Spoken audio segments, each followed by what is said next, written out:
નમસ્કાર. છેલ્લી પાટલીમાં આપનું સ્વાગત છે. હવે આજે આપણે વધીવાળા સરવાળા વધારે શીખીશું. એના ઉદાહરણો અહીંયા આપેલા છે. પહેલો દાખલો જોઈએ.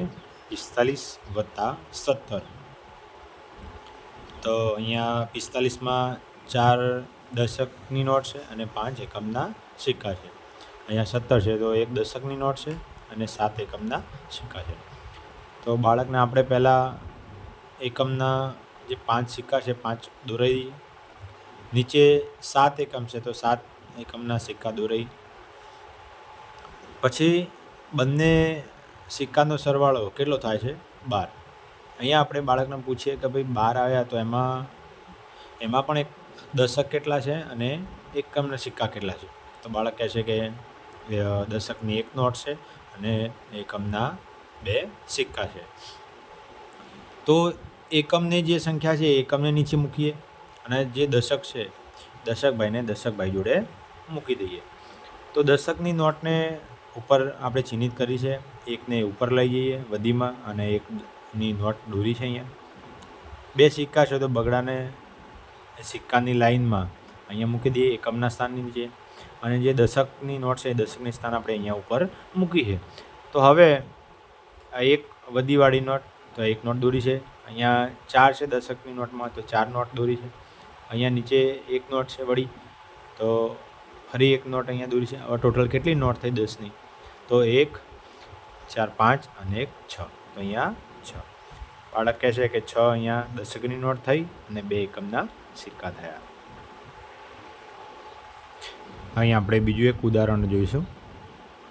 28 + 15. હવે 28ની અંદર 8 એકમ છે.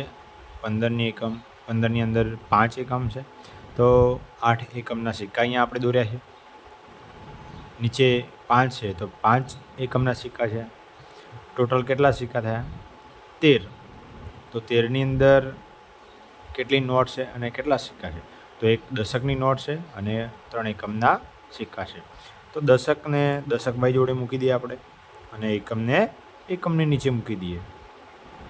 તો એકમના આંકડાને એકમની અંક નીચે મૂકી દીધા છે તગડાને.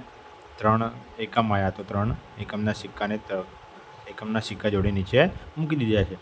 દશકને દશકની જોડે મૂકી દીધા છે ઉપર અને અહીંયા દશકની નોટ પણ દોરેલી છે. હવે અહીંયા 2 દશક છે તો 2 દશકની નોટ. અહીંયા નીચે 1 છે તો 1 દશકની નોટ અને અહીં ઉપર 1 વધીની નોટ. ટોટલ કેટલી નોટ થઈ? 4. અહીંયા આપણે 4 મૂકી દઈએ. તો બાળકને પૂછીએ કે ભાઈ આમાં કેટલા દશક આવ્યા દશકની નોટ છે અને કેટલા એકમના સિક્કા છે? તો એ આસાનીથી જવાબ આપી શકશે. હવે બીજું એક અન્ય ઉદાહરણ છે.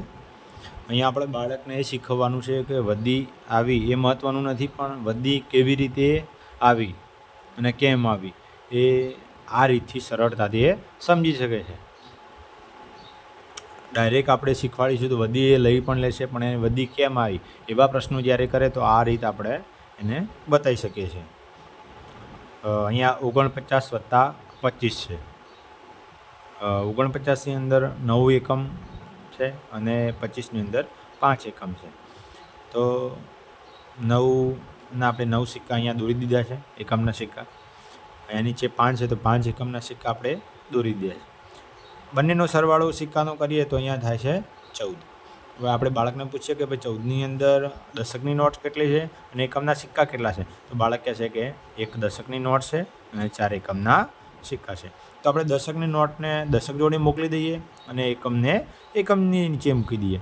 તો આમાં એકમ છે 4 તો 4ને આપણે એકમના નીચે મૂકી દઈએ અને દશકની 1 નોટ છે તો એને દશકની જોડે ઉપર મૂકી દઈએ. તો અહીંયા 1 છે તો 1 દશકની નોટ થઈ ગઈ. અહીંયા 4 છે તો 4 દશકની નોટ. અહીંયા 2 છે તો 2 દશકની નોટ. ટોટલ કેટલી નોટ થાય છે? 7. અહીંયા આપણે 7 મૂકી દીધા છે. આપણે હવે બાળકને પૂછીએ કે કેટલી નોટ થઈ ભાઈ? તો કહેશે કે 7 દશકની નોટ થઈ અને 4 એકમના સિક્કા થયા. આ ઉદાહરણમાં બાળકને આપણે એ રીતે પણ સમજાવી શકીએ કે ભાઈ જ્યારે 10 સિક્કા થાય ત્યારે આપણે ક્યારેય 10 સિક્કાને 10 લખતા નથી. 10 જ્યારે આવે ત્યારે એ દશકની નોટ બની જશે. તો અહીંયા 10 સિક્કાનો એક રાઉન્ડ કરીને એ સીધા 10ની અહીંયા એક નોટ બનાવી અને મૂકી દઈએ તો પણ બાળક આસાનીથી સમજી શકે છે.